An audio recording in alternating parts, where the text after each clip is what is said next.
할렐루야. 민수기 9장입니다. 9장 1절부터 5절입니다. 애굽 땅에서 나온 다음에 첫째 달에 여호와께서 시내 광야에서 모세에게 말씀하여 이르시되 이스라엘 자손에게 유월절을 그 정한 기일에 지키게 하라. 그 정한 기일 곧 이달 14째 날 해질 때 너희는 그것을 지키되 그 모든 율례와 그 모든 규례대로 지킬지니라. 모세가 이스라엘 자손에게 명령하여 유월절을 지키라 하며 그들이 첫째 달 14째 날 해질 때 시내 광야에서 유월절을 지켰으되 이스라엘 자손이 여호와께서 모세에게 명령하신 것을 다 따라 행하였더라. 아멘. 하나님은 유월절을 지키라라고 말씀하지요. 그것도 정한 기일에 지키라라고 말씀합니다. 2절에 말씀하죠. 이스라엘 자손에게 유월절을 그 정한 기일에 지키게 하라 이렇게 말씀합니다. 이에 그들은 메마른 광야에서 유월절을 지키게 되지요. 5절에 말씀합니다. 그들이 첫째 달 14째 날 해질 때 시내 광야에서 유월절을 지켰을 때 이스라엘 자손이 여호와께서 모세에게 명령하신 것을 다 따라 행하였더라 말씀하죠.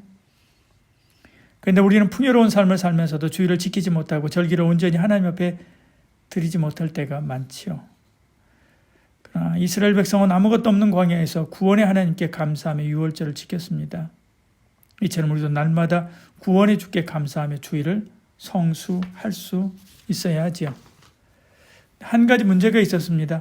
유월절 음식을 먹을 때 의식적으로 부정하게 된 사람들이 우리는 어떻게 하느냐라고 묻는 거죠. 7절에 말씀합니다.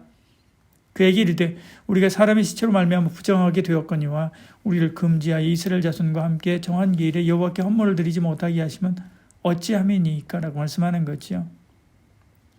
이스라엘 백성이라면 누구나 유월절을 지키고 유월절 음식을 먹어야 하는데 부정한 사람들은 7일 동안 부정하게 되기 때문에 유월절에 참여하지 못한 것이죠. 그들은 우리는 어쩔 수 없이 드릴 수 없었어 라고 말하지 않았습니다. 그러니까 당연히 예물도 드리지 못하지 라고 말하지 않았습니다. 오히려 우리도 유월절에 참여하고 싶은데 어떻게 합니까? 우리도 헌물을 드리고 싶은데 어떻게 합니까? 라고 말한 거지요. 오늘 우리도 갑자기 병원에 입원하거나 또 입대를 하거나 여러 가지 피치 못할 사정으로 주일 예배를 드리지 못할 수가 있지요. 그때 이번 주일 지키지 못해서 내가 어떻게 합니까? 헌금 드리지 못해서 내가 어떻게 합니까? 라고 말하지 않지요. 이스라엘 백성의 질문을 보면 그들이 얼마나 은혜를 사모했는지 알 수 있습니다. 우리도 이렇게 주를 사모하고 은혜를 사모해야만 하지요. 이렇게 사모하는 자에게 하나님은 예외 조항을 만들어서까지 은혜를 부어주시죠. 하나님은 이 예외 조항을 만들어서 한 달 후에 같은 날 먹도록 그렇게 하시지요. 10절, 11절 이렇게 말씀합니다. 15절에 17절에 성막을 세운 날에 구름이 성막 곧 증거의 성막을 덮었고 저녁이 되면 성막 위에 불 모양 같은 것이 나타나서 아침같이 이르렀되 항상 그리하여 낮에는 구름이 그것을 덮었고 밤이면 불 모양이 있었는데 구름이 성막에서 떠오르는 때에는 이스라엘 자손이 곧 행진하였고 구름이 머무는 곳에 이스라엘 자손이 진을 쳤으니 말씀합니다. 하나님은 은혜를 사모하는 이스라엘 백성에게 구름 기둥과 불 기둥으로 임하게 되지요. 성막 위에 임한 구름은 자연적인 구름이 아닙니다. 초자연적인 구름이지요. 일반적으로 구름은 넓게 퍼져 있습니다. 그러나 그래서 욥기에서는 평평한 구름 혹은 겹겹이 쌓인 구름이라고 표현하기도 했지요. 구름이 일시적으로 기둥처럼 서 있을 수는 있습니다. 그러나 계속해서 그렇게 서 있을 수는 없지요. 그것도 1년 내내, 그것도 40년 동안이나 그렇게 할 수는 사실 없습니다. 구름 기둥과 불 기둥은 하나님의 임재의 표시지요. 이것을 볼 때 정서적으로 안정됐습니다. 하나님 우리와 함께 있구나. 그러니 안정되지요. 낮에는 더위와 밤의 추위로부터 그들을 지켰지요. 낮에 해와 밤의 달로부터 이렇게 말씀하는 것처럼 그렇게 지킨 것입니다. 이것을 볼 때 육체적으로 그들은 편안했습니다.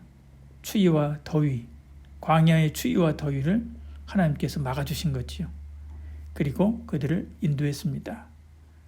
이것들을 볼 때 지적으로 혼란이 없었지요. 너무나 분명한 메시지가 그 안에 있기 때문에 그렇습니다. 17절에 말씀하죠.